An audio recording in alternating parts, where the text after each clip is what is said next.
Hello everyone and welcome to Kathleen Ralph's 100 Days of Comics. I am Kathleen Ralph and today is day 58. Today I'm going to do a little how-to with you to sort of show you how I do some of the charcoal work. I know that there's been a few folks that have mentioned how much they enjoy the charcoal drawings instead of sort of the regular sort of digital comic drawings. So I thought that I would give you like a little tutorial on how I set up and some of the materials that I use. Well, actually one material that I use that's really awesome. So here is what I do. So we're going to show you how to make a pounce. First you need charcoal powder. You need a nice piece of fabric, cotton or a cotton blend that's nice and stretchy, a big hunk of cotton, and an elastic band. So what you do is you take your big hunk of cotton and you just saturate it with charcoal powder. You want it just so coated that it's just going to spill everywhere. Now this is something that you of course don't want to do on a surface that's precious to you, like over top of your drawing.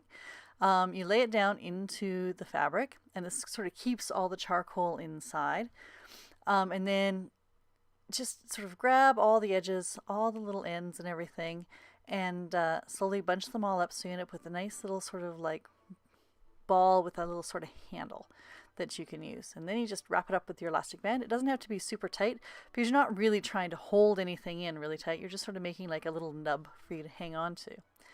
And then what you can do is you take that pounce that you've got now and you just tap it onto the paper and it leaves like a really nice sort of spiderwebby kind of look to it, and then you can also use it to rub around and sort of tone your paper.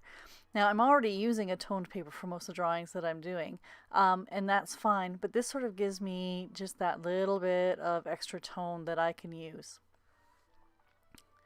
So as you see, I'm sort of swirling, smooshing, doing all that kind of stuff, just giving it a nice sort of not super dark coating, but just like a little extra tone on top of the toned paper that I'm already using. I do have one sort of little dot that keeps showing up, but that's okay. If I'm careful, it won't be too bad. So there you go. That's how we get started with this. And then we're going to go to the time-lapse video here, and I will show you how to continue on with the drawing. Don't forget to put your pounce in a nice plastic bag or something to keep it from like spreading charcoal all over your studio space. So now I'm using 2 grades of charcoal. I actually use a charcoal pencil from Petalic that has like a nice coating on it so that your hands don't get too filthy while you're doing the drawing work. And one is soft and one is medium. But as I go through, I sort of lay in my darks first and sort of figure out like my general sort of layout for what I want to do. This is the Cave of the Oracle. And as you can see, when I go through with my kneaded eraser, I can lift out some really nice highlights out of that tone that I did on the toned paper. So those are almost white compared to the other darks. But then once I sort of get all that done, I can go in with my white pencil and I can add even brighter highlights. So this sort of gives me the chance to sort of add a full value range all the way from like my darkest darks to my lightest lights.